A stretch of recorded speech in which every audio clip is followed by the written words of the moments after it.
Olá, estamos aqui no programa Magistrados de Sempre, versão 2024, e nós recebemos aqui a visita de alguém que marcou o Tribunal de Justiça de Rondônia.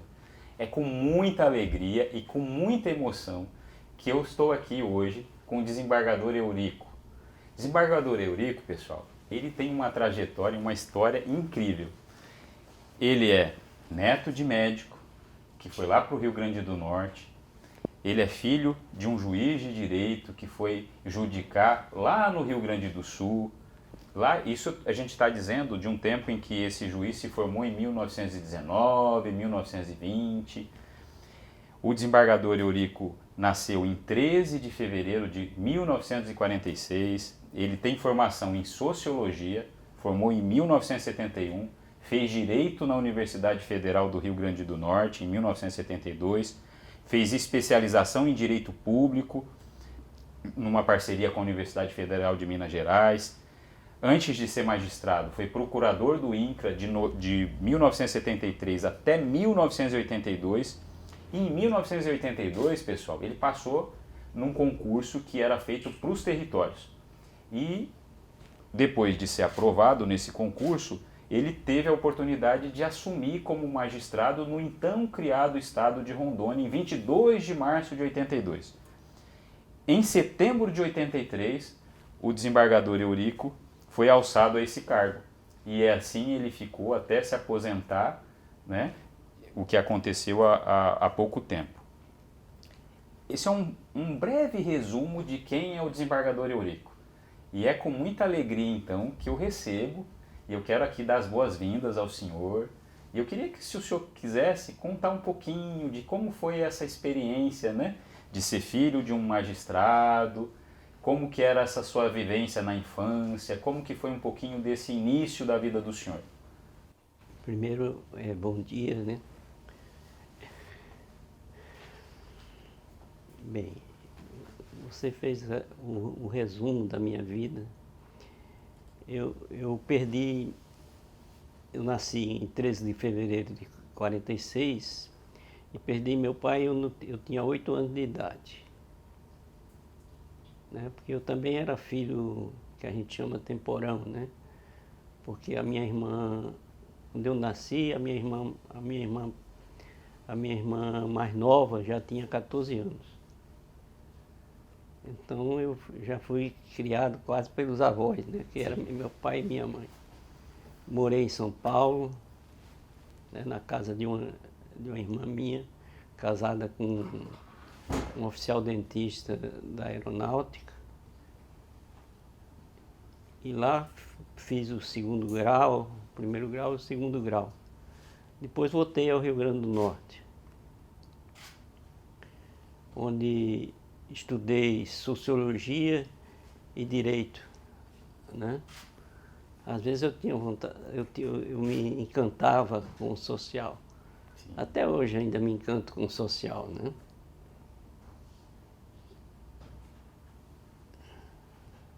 Um minutinho só. Então fiz sociologia, pretendia até seguir a profissão de sociólogo, né? Até um irmão mais velho meu disse, não vai precisar disso não, isso não vai levar a nada, né? Você não vai ter oportunidade. Aí entrei no INCRA, né? No INCRA eu exerci o cargo de procurador em vários lugares, né? Primeiro em Altamira, no Pará. Em Altamira, onde até eu me casei. Ah, foi na primeira lotação. Na primeira lotação. Desculpando a indiscrição, o senhor tinha quantos anos quando se casou e assumiu lá em Altamira? 26 anos. 26, novinho, né? Novinho. Então, aí depois de Altamira me mandaram, porque eu sou uma pessoa que as pessoas não consultavam antes de me transferir. Né?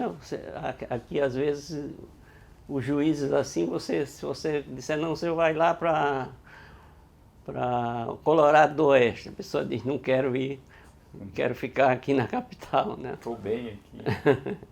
Então eu recebia só a comunicação. Então de lá me mandaram para o Acre.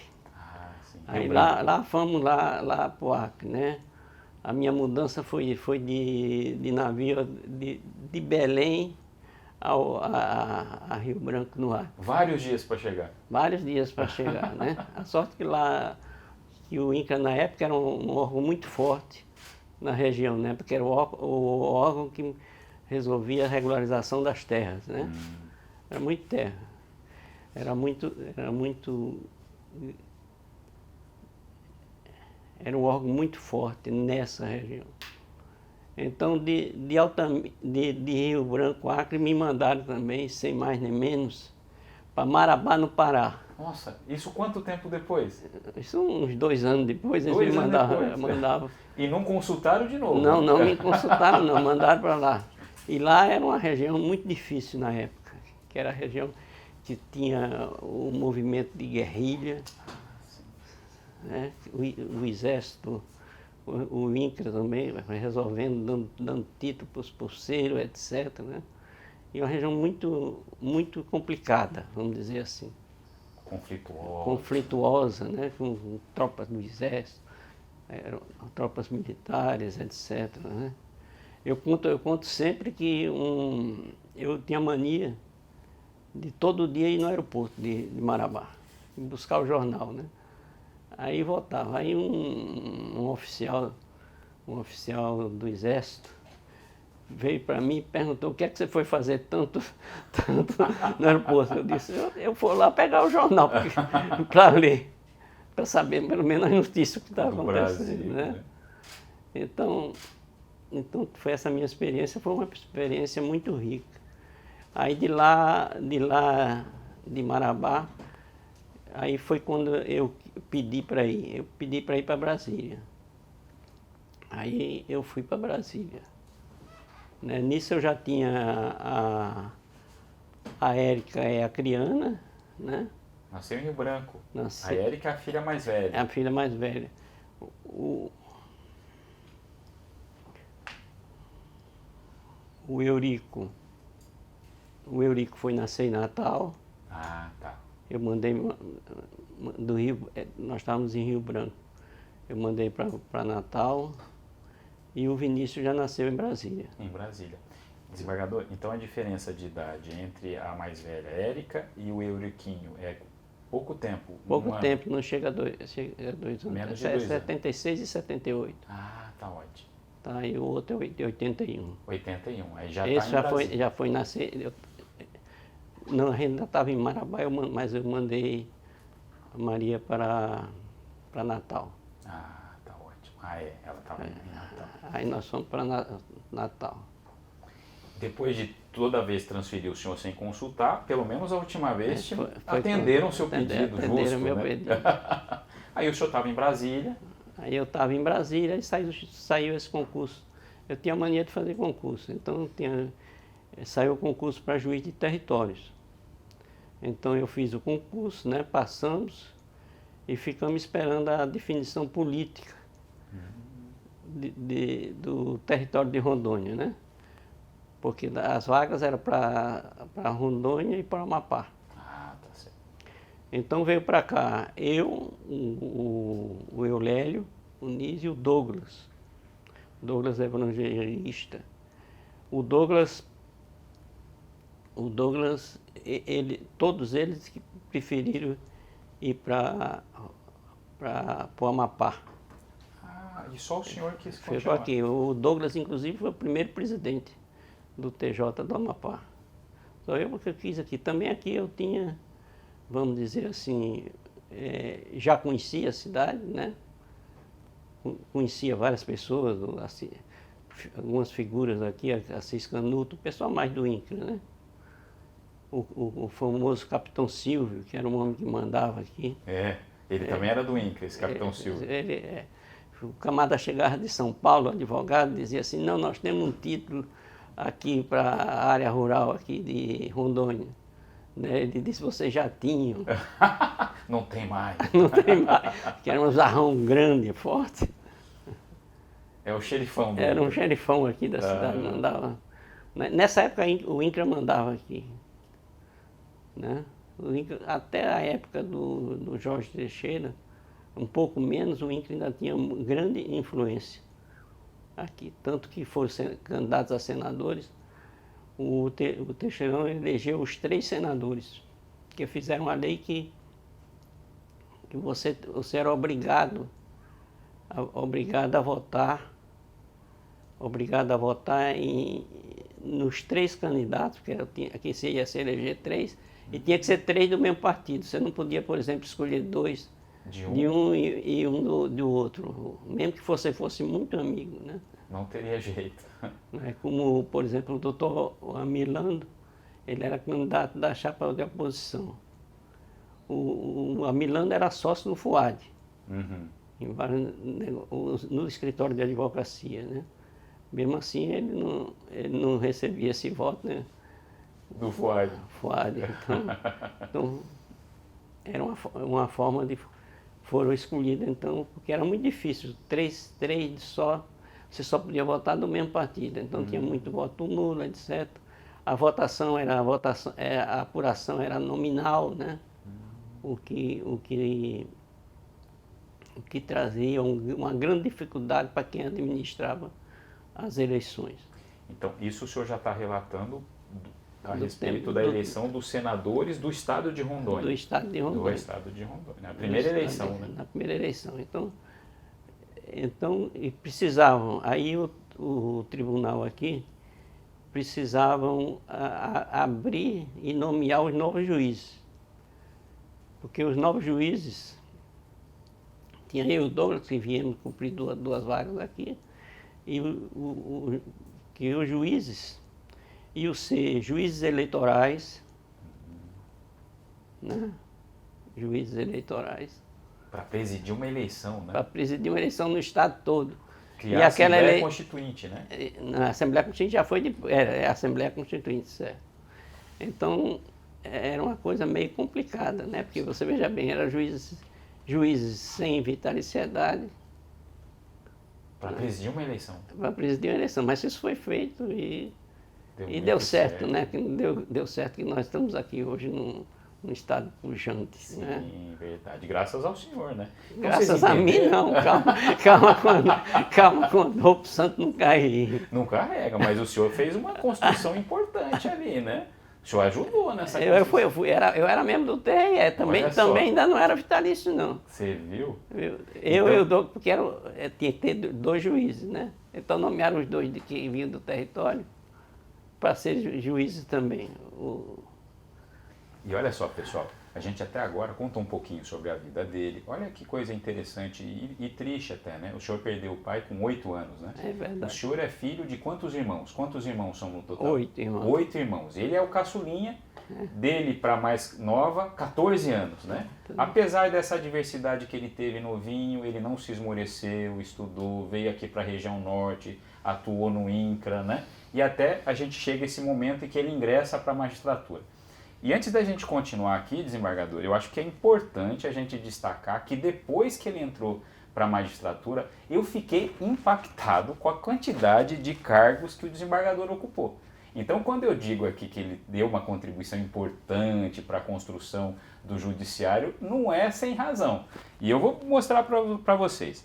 O desembargador Eurico, ele foi 2 vezes presidente do Tribunal Regional Eleitoral, primeiro em 84 até 86, depois no biênio de 94 a 96. Se eu disser alguma coisa que está errado, o senhor puxa a minha orelha e me corrige aqui, tá bom? Vamos ver se eu fiz o dever de casa certinho aqui. Ele foi presidente do Tribunal de Justiça uma vez, no biênio de 92 a 94. Então, 2 vezes presidente do TRE, 1 vez presidente do Tribunal de Justiça. Ele foi corregedor-geral de Justiça no biênio de 96 a 98. Depois ele fez, pasmem, 3 vezes vice-presidente do tribunal, né? Então ele foi de 90 a 92, 2000 a 2001 e depois 2002 a 2003. Aqui sequência, né, desembargador? Seguido, né? Uma coisa também que eu acho que ele se orgulha muito, ele foi o primeiro diretor da Escola da Magistratura de Rondônia. Então, lá em 86 a 92, a escola se tornou o que é porque teve, em 86, alguém que se dispôs a dirigi-la, a plantar os fundamentos que deu frutos e chegou onde estamos hoje, né? Então, o primeiro diretor é o desembargador Eurico, que está aqui conosco.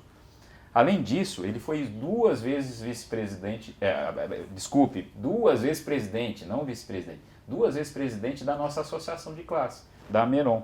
Então aqui também foi uma gestão sequenciada, né? No biênio de 99 a 2001 e depois de 2002 a 2003. E por fim, algo que também eu achei muito bacana, desembargador, é a sua história na Unir, né? O senhor participou do primeiro concurso da Unir para construir aquela universidade e foi professor lá também. Então vejam só, quando eu disse que ele contribuiu, vocês notam que contribuiu muito, né? Muito do que aconteceu em Rondônia é graças a esse desprendimento, essa entrega para o serviço público. O senhor estava contando para a gente dessa experiência que foi participar de eleição sendo ainda não vitalício, né?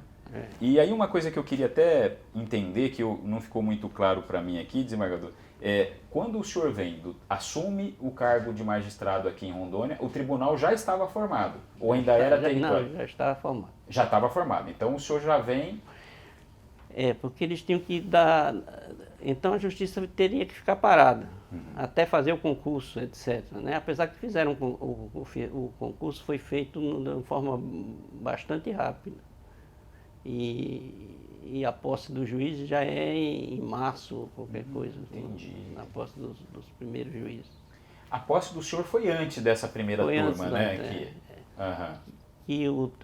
Que para a formação do tribunal eleitoral, etc., e como tinha um concurso, o concurso do Distrito Federal e Territórios, que era para vagas aqui, né? Porque não se sabia, porque você veja bem, em dezembro, final de dezembro, se aprovou no Congresso a lei que criava o Estado de Rondônia. Dezembro de 81. 81. Ah, tá. Em 4 de janeiro houve, em 4 ou 5, não sei bem, pode ser, eu não estou bem lembrado, se criou o Tribunal de Justiça, etc. Foram nomeados pessoas ilustres, né? Inclusive César Fuad, Darcy Ferreira, que tinha sido juiz em Guajará-Mirim, né?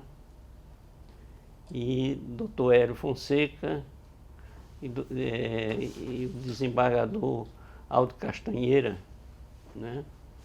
Que era promotor no território.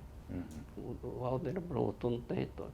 Então eles tinham que formar, porque tinha uma eleição urgente, uma eleição em todo o estado, né? Que foi feita uma eleição.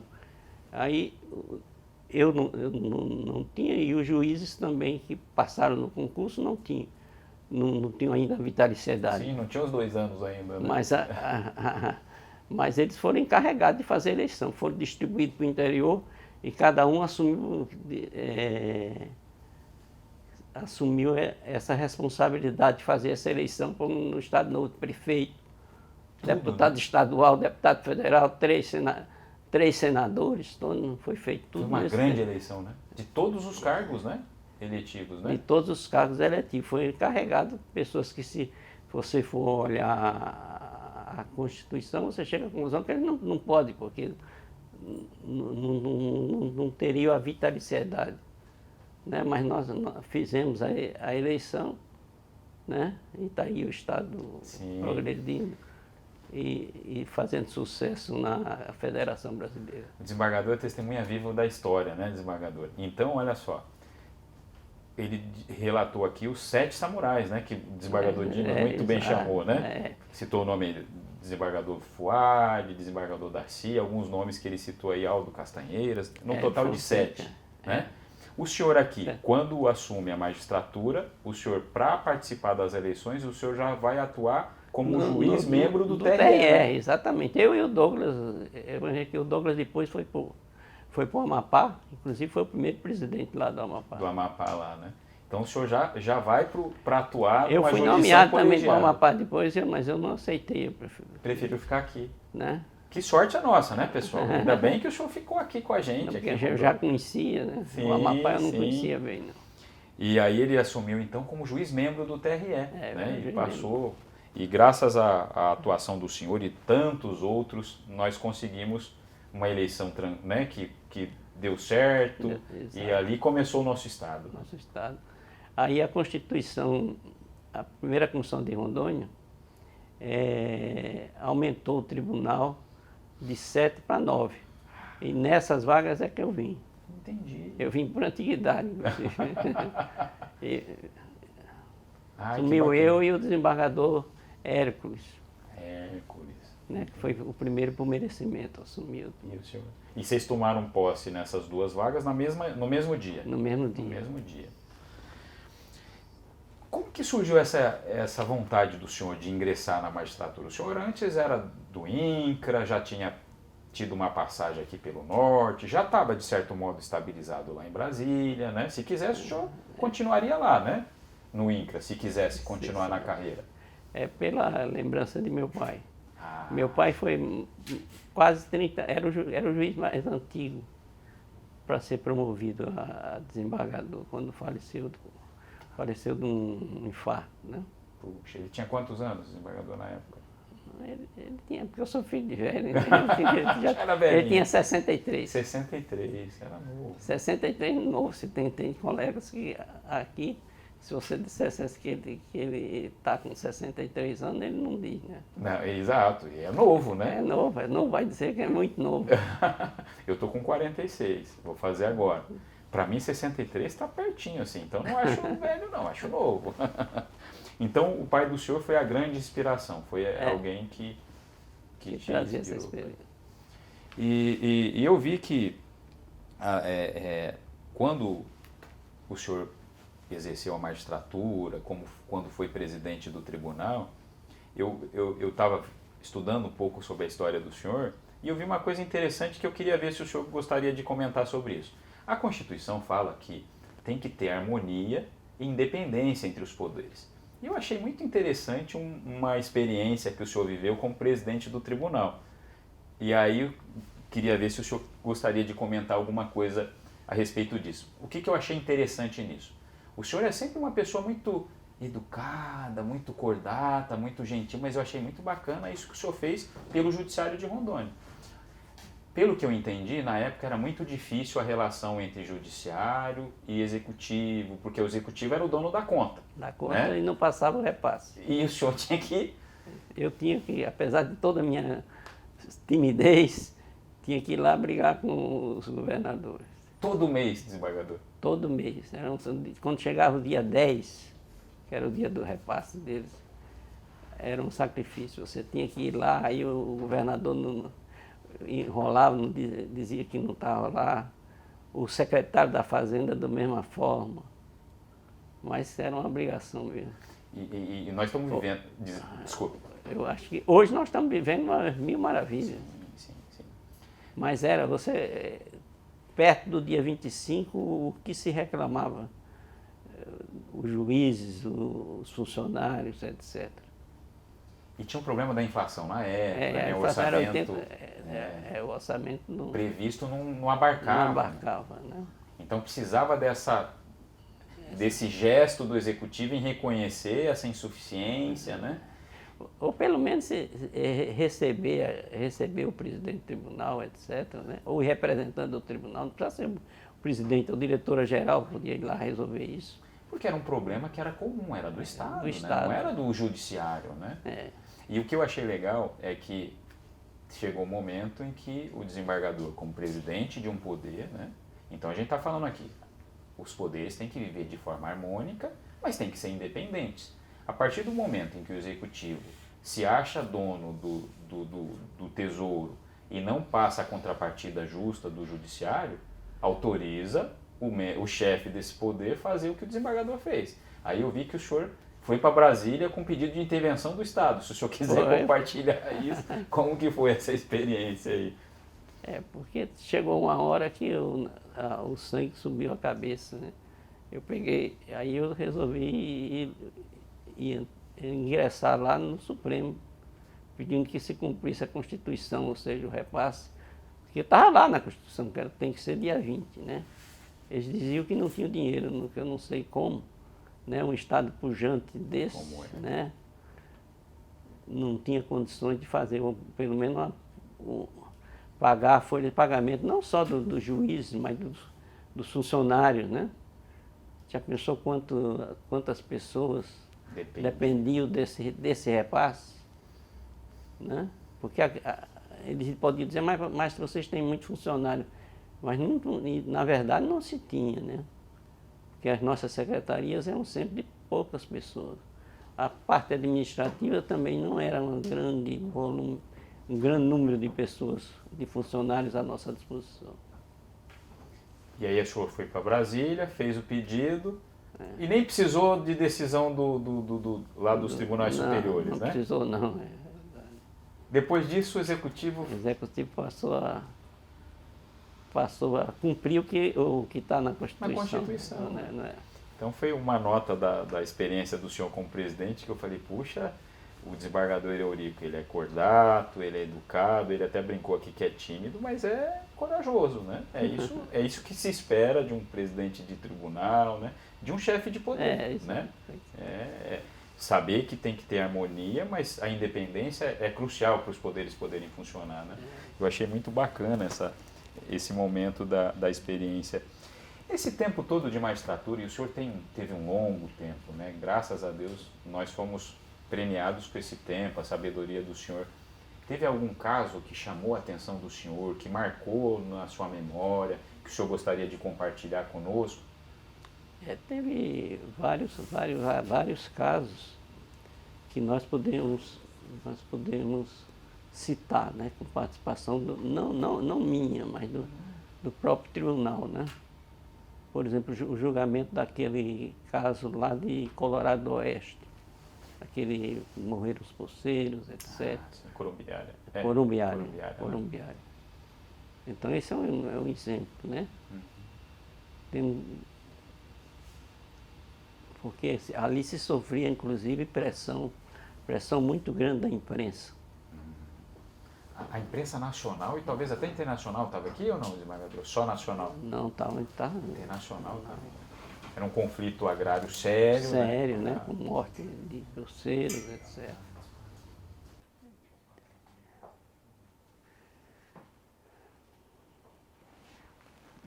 Um outro caso que o senhor acha que é interessante também mencionar. Então, o primeiro seria esse caso de Corumbiara, que realmente foi um caso impactante, e o judiciário conseguiu dar uma resposta, né? O outro caso seria um caso até vindo ainda do território, que é a morte o assassinato do Agenor de Carvalho. O advogado, né? O advogado, né? Que ele tinha uma briga muito grande aqui com posses, etc. Então, a minha primeira... Esse momento, para mim, é importante, né? Sim. É o momento que, logo que eu cheguei juiz há pouco tempo, eu marquei uma inspeção lá no meio, ali naquela área entre a Rio Madeira, Caúla, etc. Ali, era uma grande invasão, né? E eu marquei uma audiência lá. Né? E eu rodeado lá de todos, dos advogados do dono da terra, etc. Né? Que aquilo tudo envolve, o Agenor era o advogado dos poceiros. Dos poceiros. É por isso que eu estou dizendo. No outro lado tinha o próprio Amilando, o Pedoriga, o Aquelau de Paula, todos participavam, todos eram advogados e envolviam essa causa. Dos possuidores da terra. Né? Então, esse era um caso que chamava a atenção da própria imprensa nacional. E aí o advogado dos poceiros acabou sendo assassinado. O advogado dos poceiros foi assassinado. E isso repercutiu muito, inclusive na imprensa. Né? E o senhor era o juiz da vara cível, né? Que tinha que cuidar do caso da possessória. Verdade. Entendi. E aí esse caso parece que até acabou tendo um acordo, pelo que eu entendi. Foi feito um acordo, etc. E aí resolveu a questão civil, né? mas um caso que realmente trouxe uma consequência. Chamou muito tempo, teve muito... o júri era repetido, né? Várias vezes fizeram várias sessões de júri sobre isso. Entendi. Isso foi logo que o senhor chegou, em 82, como juiz ainda, essa atuação. Como juiz, né? essa atuação foi como juiz. Uma coisa que também me chamou a atenção quando eu fiz esse estudo sobre essa vida brilhante do senhor é a experiência que o senhor viveu quando houve a incorporação daqueles territórios de Extrema e Nova Califórnia, né? Se o senhor quiser contar um pouquinho como foi isso, porque essa parte aqui, pessoal, do lado oeste de Rondônia, ele era, apesar de estar no território de Rondônia, quem ocupava os espaços lá era o Acre, né? Exatamente. O Acre ocupava aquela área, o telefone era do Acre. E também quem levava as coisas para lá era o pessoal do Acre, né? Luz, telefone, tudo, calçamento, tudo era feito pelo próprio Estado. E se o senhor se lembra desse período, essa decisão de Rondônia assumir o que de fato era nosso, partiu do estado de Rondônia ou foi dos moradores de lá, se o senhor se lembra? Não, foi dos moradores de lá. Os moradores queriam que Rondônia cumprisse. Assumisse, né? Entendi. Aí teve um plebiscito, o senhor lembra ou não? Não precisou disso? Não estou lembrando. Não precisou disso, né? E aí o senhor teve aí o Poder Judiciário também, né, participou disso. Fizemos lá uma operação, né? Levamos Ministério Público, tudo de Rondônia para lá. Olha só. Nós fizemos uma inspeção lá. Né? Fizemos uma atividade lá, vamos dizer assim. E chegou a fazer atendimentos da justiça lá? Atendimento, justiça, tudo lá. Já é, então, uma justiça rápida, itinerante? Não é? O embrião dela, talvez? Não. O embrião dela. Porque vocês fizeram atendimento, audiências? Fizemos audiência, foi Ministério Público. O objetivo dessa reunião era para mais conhecer ou realmente para prestar o serviço? Para prestar o serviço e assumir que bacana! Então nós já naquela época, né, quando esse território, nós nos apropriamos de fato dele, a justiça já foi para lá. Exato. Que é uma coisa que marca o Tribunal de Justiça, né, esse cuidado com a itinerância, né? Exato. Então já desde o início, né? Desde 82 já era forte. Eu não sei se foi 82, eu não sei a data exata de quando isso aconteceu. Desembargador, com a experiência toda que o senhor tem, o senhor hoje está aposentado. Se o senhor pudesse contar para a gente os desafios da aposentadoria para o magistrado, né? Eu estou com 46 anos, mas eu vejo que uma hora esse dia vai chegar para mim. Que mensagem o senhor poderia dar para os magistrados que vão nos assistir, as pessoas que estão querendo entrar na magistratura? Como se preparar para esse momento de aposentadoria e como que é viver esse momento de aposentadoria? Difícil, né? Para quem trabalhou até o limite, né? Sim. É muito difícil. É desafiador, né? É desafiador, é muito, muito difícil. E a minha experiência também ficou, porque eu aguardei quase até o último minuto, mas foi uns 3 minutinhos antes, né? Na compulsória, com 75, né? E também peguei no meio do caminho a pandemia, né? É verdade, 2020. Aí eu já deixei de trabalhar e passei a ficar em casa com um lenço. Sim, o senhor já viveu um pouquinho essa experiência de como ela está em casa, né? Entendi. E foram 2 anos, né? 2 anos. Então 2 anos isso tristes, né? Também eu acho que pesou muito. Sim, sim. Aí você fica, às vezes, até sem vontade de sair, né? Sim. Uhum. Um receio do que está lá fora, um vírus que já está continuando agora, né? Eu soube isso.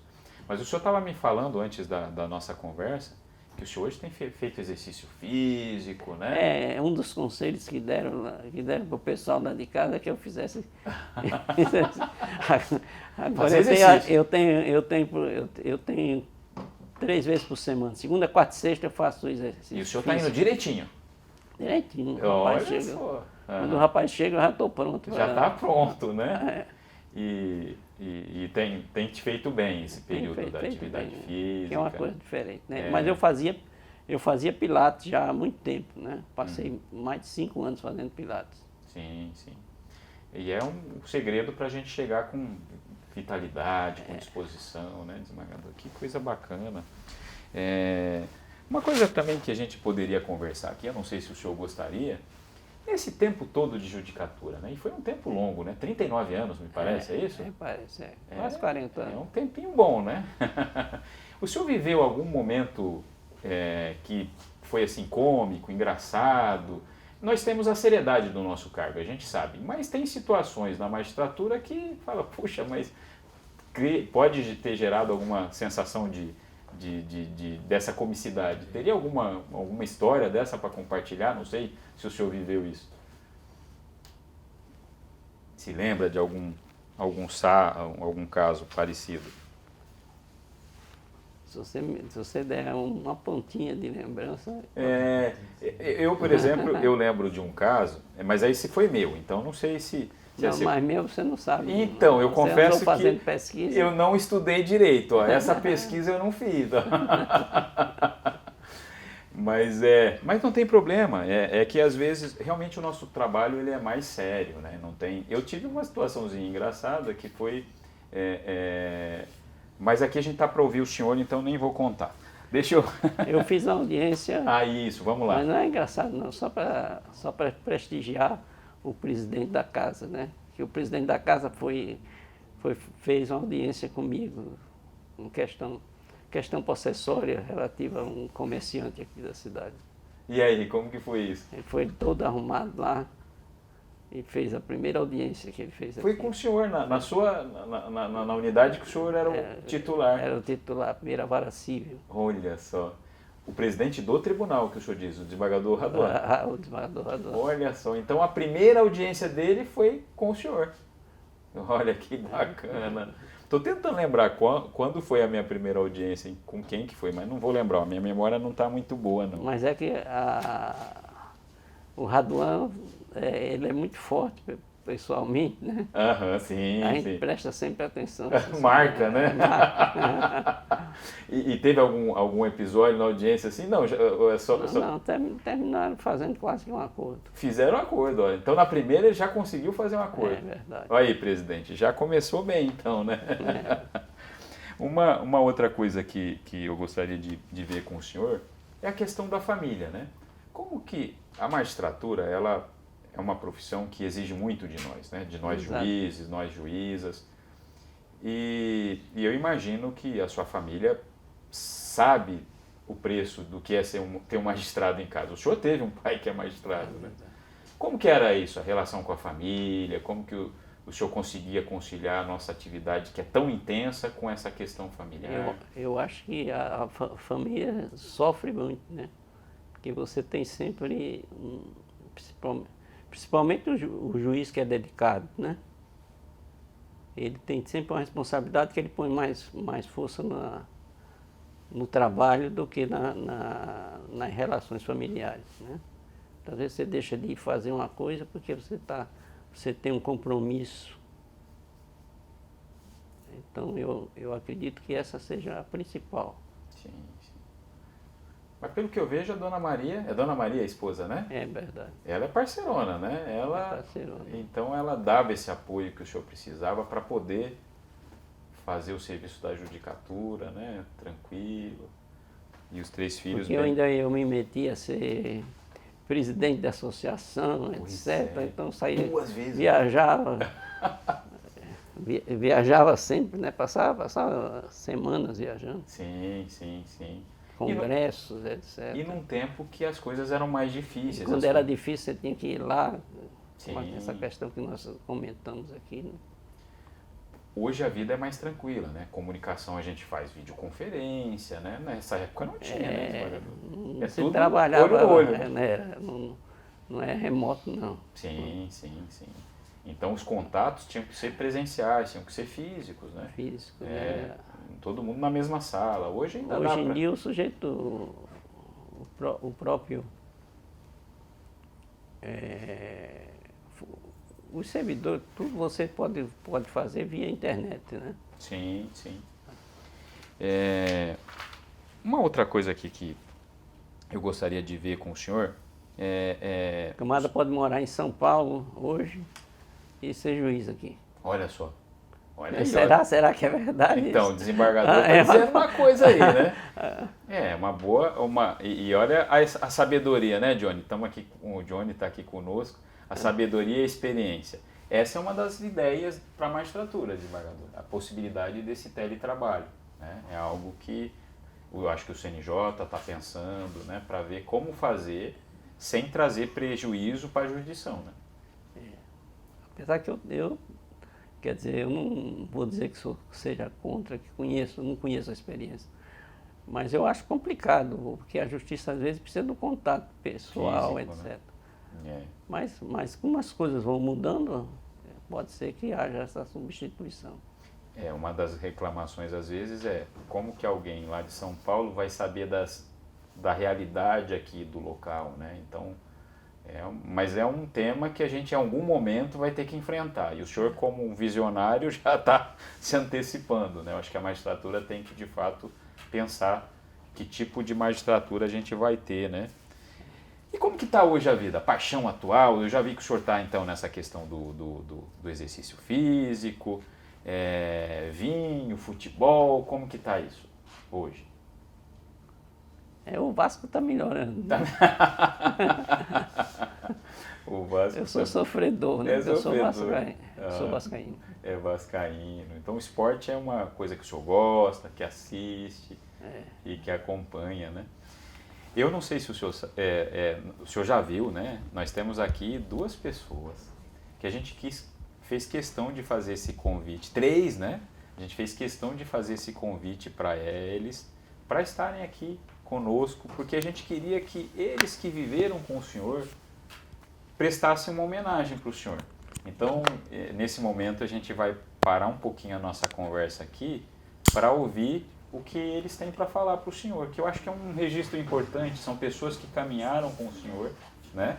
Eles vieram aqui para fazer essa homenagem para o senhor. Trabalhei com o desembargador Eurico por 16 anos. Então, eu entrei no tribunal em 2004 e a partir de 2005 eu fui trabalhar com ele e até a data da aposentadoria dele eu estive na equipe da assessoria dele. E é um privilégio imenso, tanto que todas as vezes que eu consigo e tem algum evento com a participação dele, a gente se empenha em vir para matar um pouquinho da saudade e também para prestigiar esse ser humano maravilhoso que ele é sem sombra de dúvida, um dos indivíduos mais honrosos que essa terra poderia receber é o desembargador Eurico, um exemplo de ser humano. Eu fico emocionada, mas é muito legítimo, porque o ensinamento dele como magistrado tem registro de tudo. A história dele se mistura com a história do tribunal, com a fundação do nosso estado, com a UNIR, com tantos outros meios que ele caminhou, e em todos eles ele foi destaque pela competência profissional, mas principalmente pela grandiosidade como ser humano, sempre preocupado com a justiça, às vezes acima até do que a lei dispunha. Ele sentava com a assessoria e, olha gente, isso daqui está certo conforme a lei, mas a gente não vai fazer justiça com isso. Então vamos repensar. E tantas coisas mudaram ao longo de tantos anos, por que não agora a gente faz essa alteração e aplica a justiça ao invés de aplicar só a lei? Então, muitos colegas passaram pela assessoria, eu entrei, ele já era decano, já era um magistrado que já tinha feito grandes obras no tribunal, já peguei ele no final da carreira, por assim dizer. A aposentadoria dele foi realmente um processo difícil para ele e para nós, porque a gente tinha consciência de que a instituição ia perder o convívio de um grande magistrado, de um desembargador que sempre foi apoio, sempre foi conselheiro de uma equipe toda, tanto de magistrados, desembargadores e servidores, né? Então, a gente ali dentro acompanhava esse esse entra e sai de companheiros da advocacia, da magistratura, de outros órgãos que sempre se aconselhavam com ele. Então é muito prazeroso estar aqui. Eu falo em nome de todos os que conhecem ele, que trabalharam com ele, porque não tem um que fale do desembargador Eurico sem ter gratidão e sem ter lembranças boas e de grande aprendizado. É sobre isso. Então nós quisemos fazer essa homenagem para o senhor, porque eles que viveram com o senhor sabem quem de fato é o desembargador Eurico, né? O senhor passava grande parte do seu dia com essa equipe, né? Exato. E é uma grande honra estar aqui com o senhor. Nossa conversa está muito boa, mas a gente tem um tempo, e aí eu queria que o senhor, se possível, deixasse uma mensagem para todos nós magistrados, uma mensagem que, para a nossa experiência, o que desse tempo todo de magistratura, a experiência de vida que o senhor tem, que mensagem o senhor gostaria de deixar para nós?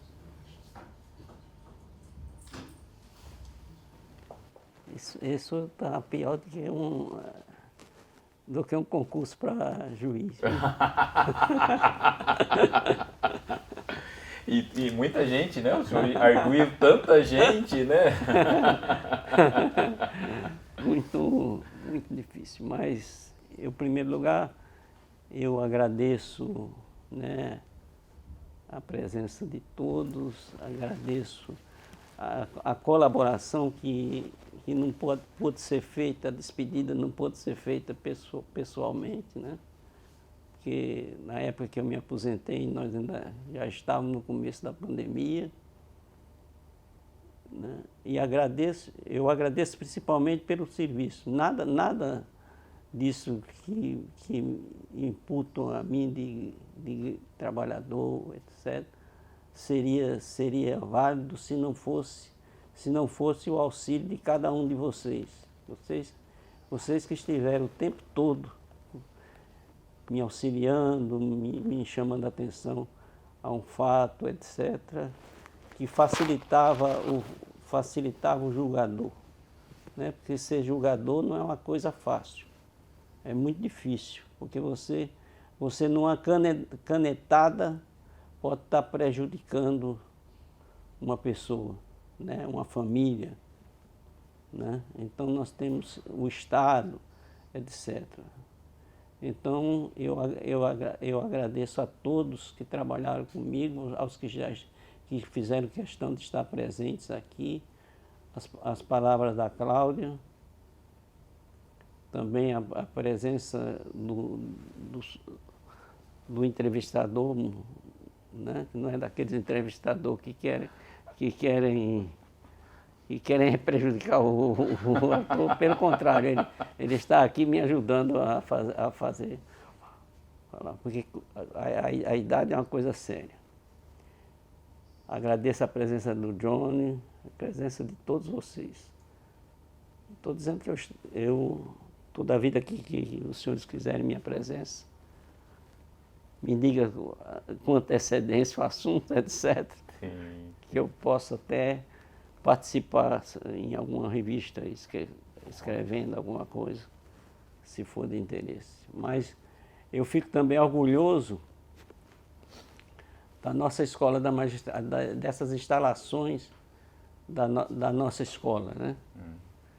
Porque até então,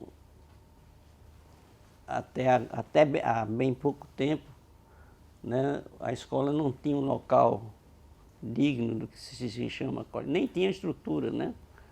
Porque a minha estrutura como diretor da escola, originalmente, né, era o quê? Era a doutora Albertina, que psicóloga, né, que fazia os exames psicotécnicos, e a Emília, promotora, a doutora Emília, também foi uma funcionária da corregedoria. Então, a corregedoria tinha pouca estrutura. E a corregedoria e, por sua vez, a escola, né? Porque tudo isso era tudo no meu gabinete, né? é como o próprio presidente, o desembargador Marcos, né? Que disse que era numa sala, ele deu a referência, aqui embaixo, né? Que aqui embaixo era a corregedoria e tinha um salão, duas salas bem pequenas, uma era da corregedoria e outra era de protocolo. Né? A escola não tinha. A escola praticamente era mais curso para advogados, né? Que queriam ser juízes, era mais cursinho para juiz. Né?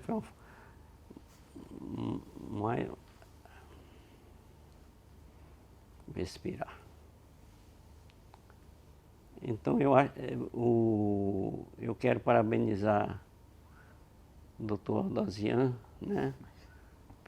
E agradecer a ele pela bondade do entrevistador, né? Que muito me ajudou a me pronunciar, porque eu fui convidado, agora eu não sei sobre o que é que fazer, o que será que eu vou fazer lá, né? Pegamos o senhor de surpresa aqui nas perguntas, né? É. Mas na verdade, desembargador, eu é que estou nervoso aqui de estar entrevistando o senhor, sabia? Não. Por conta de toda essa história e por conta de tudo que o senhor representa para o tribunal, né? Mas eu elogio você exatamente pela pesquisa feita. Eu acho que você conseguiu ser um entrevistador muito bondoso com o entrevistado. Mas esqueci a história engraçada, né? Esqueci de ver a história engraçada, né? A pesquisa não foi tão boa.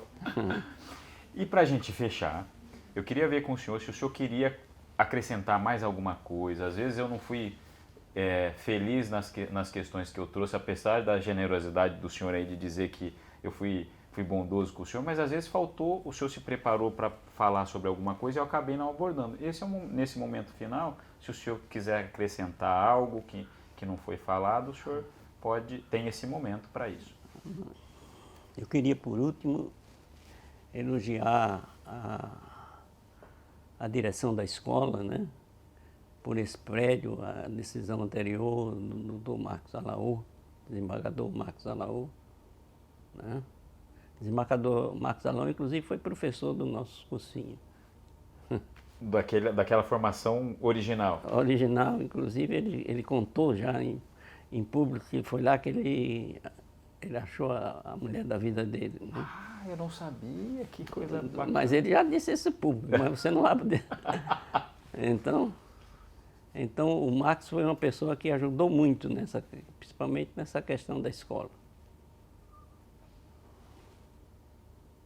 Né? E a quem eu agradeço. Eu quero agradecer por a oportunidade de estar aqui, agradecer ao desembargador Alexandre Miguel, né? ao presidente Raduan Miguel, elogiar aos responsáveis pela destinação dessa área para a escola da magistratura, né? Que era uma coisa que não existia, você tinha que ter as coisas emprestadas, tinha presidente que não gostava da escola, né?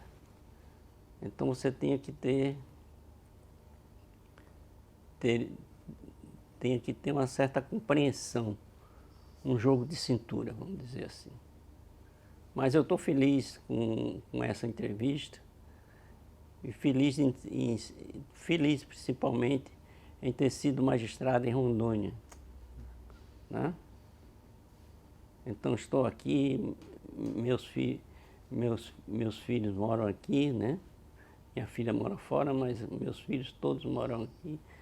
Meus netos também. Quantos netos já, desembargador? 4 netos. 4 netinhos. 2 netos e 2 netas. Coisa boa. Viu? Então agradeço a você por ser um grande entrevistador. Descobrimos agora uma nova... Você veio do Acre para cá, né? Eu disse para ele, né? O que é que você vem fazer aqui, rapaz? Você é do lado do Acre, etc. Não, eu disse, eu não acredito que você venha para cá. Ele veio. Estou aqui. Tá bom? Desembargador. Muito obrigado. Nós que agradecemos, desembargador Alexandre, Dr. Johnny, nosso vice-diretor.